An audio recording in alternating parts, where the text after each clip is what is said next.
The News Channel. Hostage. Israel. Government. Business merger. Refugee. Oil supply. Defense. The Klan. Education. Strikes. Crime. Riot. Candidates. Abscam. Iran. Iraq. Religion. Science. Celebrity. The Earth. The Universe. The News Channel. Good afternoon. I'm Renelda Muse. It's Saturday, April 4th, and here are some of the day's top stories. President Reagan continues to respond well to treatment for the bullet wound in his chest. Warsaw Pact nations continue their military maneuvers in and around Poland. There is also word that the Eastern Bloc nations plan a summit next week to discuss the situation in Poland as well. And Secretary of State Haig is in Cairo on the first leg of his four-nation trip to the Middle East. At the top of the news, President Reagan's doctors say the chief executive is making good progress today in his recovery from a bullet wound received in Monday's assassination attempt. The president reportedly is keeping a close eye on Poland, where new tension has developed in the labor crisis. Meanwhile, Mr. Reagan's doctors are keeping a close eye on his health. Scott Barrett has the latest from Washington.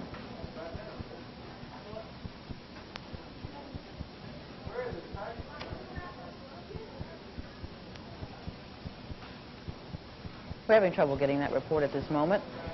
Continuing, the parents of John Hinckley, the young man accused of attempting to kill the president, issued a news release today mentioning the mental state of their son. Joanne and Jack Hinckley said, and we're quoting now, "We simply ask that you realize that John is a sick boy and that you give him the benefit of the doubt until all the true facts concerning his mental condition are known." The statement came as psychiatrists were running tests on the 25-year-old Hinckley. They are trying to determine if he is sane and if he is competent to stand trial on the assassination attempt charges. The court-ordered testing reportedly began yesterday and will continue for as long as 3 months. President Reagan, as we said, is being kept abreast of the latest developments in Poland in bedside briefings.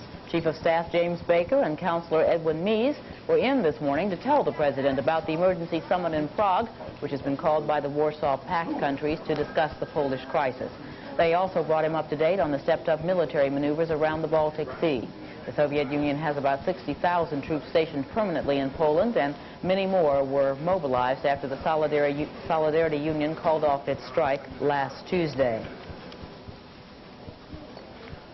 With the Poland crisis overshadowing his trip, Secretary of State Haig arrived in Cairo, Egypt for the first leg of his Middle Eastern tour.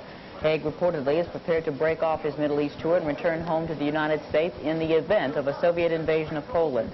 Upon his arrival in Cairo, the Secretary stated the U.S. position and for that part of the world. He is personally dedicated to the proposition that a strong Egypt is absolutely indispensable to peace and stability in this region and globally. And it is unfortunate this morning that my stop here in Cairo is clouded once again by growing tensions for peace and stability in Europe. Haig will later meet with leaders in Israel, Jordan, and Saudi Arabia. He'll focus on two issues: how to get the stalled Israeli-Egyptian peace negotiations moving again, and how to avoid Soviet infiltration in the Middle East. The increased military activity in the around the Baltic Sea is a concern to State Department officials, but they say that they do not think that there will be an invasion while that emergency summit is taking place in Prague, and that is scheduled to get underway Monday. Still, the department is closely monitoring the situation. We have an update now from CNN correspondent Andrea Stroud from the State Department.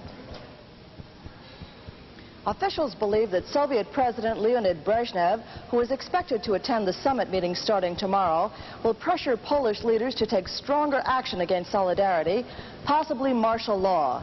The summit takes place against a background of large airlifts of Warsaw Pact military supplies into Poland, much more, according to Defense Secretary Caspar Weinberger, than is needed for military maneuvers.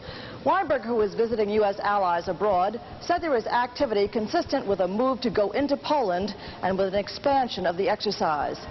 Senior State Department officials confirm that for the past 72 hours, up to 15 large Soviet transport planes daily have been airlifting heavy equipment into Linica Air Force Base, the Warsaw Pact military control headquarters in Poland. The Soviets also delivered 25 battle helicopters Friday.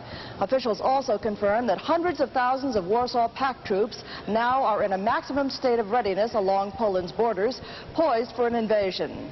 Analysts say the combination of factors forced the Polish parliament to cancel a session scheduled for Monday that would have pitted moderates against hardliners and further angered the USSR. Prime Minister Jaruzelski was temporarily declared indisposed. Officials cannot predict the outcome of the upcoming summit session, but some speculate that with Polish moderates thoroughly entwined with Solidarity now, perhaps an acceptable martial law can be worked out, and that Solidarity will agree to cool it for a while. Andrea Stroud, Cable News Network at the State Department. Secretary of State Alexander Haig is in the Middle East this weekend, and Defense Secretary Caspar Weinberger is also traveling abroad. Weinberger arrived in London today at the beginning of a week-long tour of NATO allies in Europe.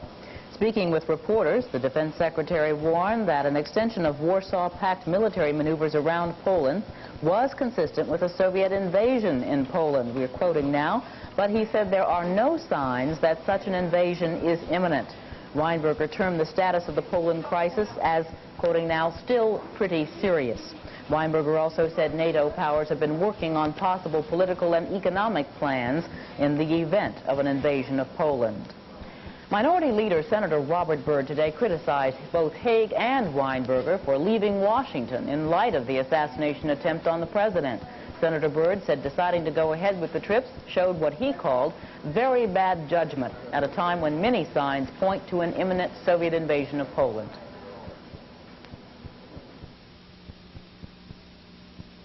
After all, Mr. Haig is the expert on foreign policy. The president is convalescing in the hospital. The Soviets have shown every indication that they may invade Poland. That invasion may be imminent. We and Allied leaders have repeatedly expressed grave concern with respect to such an invasion, saying that it would lead to, quote, grave consequences, close quote. So it seems to me that for the Secretary of State at this particular moment to be going to the Middle East, a trip which could be delayed, which I'm sure would be understood by the countries to be visited, is a mistake. Byrd also repeated his criticism that the Reagan administration does not speak with a single voice on foreign policy. For the second time in 24 hours, Lebanese and Syrian officials have agreed to call a ceasefire in eastern Lebanon fighting that has brought the two nations to the brink of civil war. Today's ceasefire ends 4 days of heavy fighting between Muslim Syrians and Christian militia in Lebanon. Women from the Christian stronghold of East Beirut marched through the streets of the city yesterday to protest fighting that has reportedly killed more than 90 people and injured 270. Coming up next on the News Channel, the search goes on for Atlanta's missing children and remembering Martin Luther King Jr.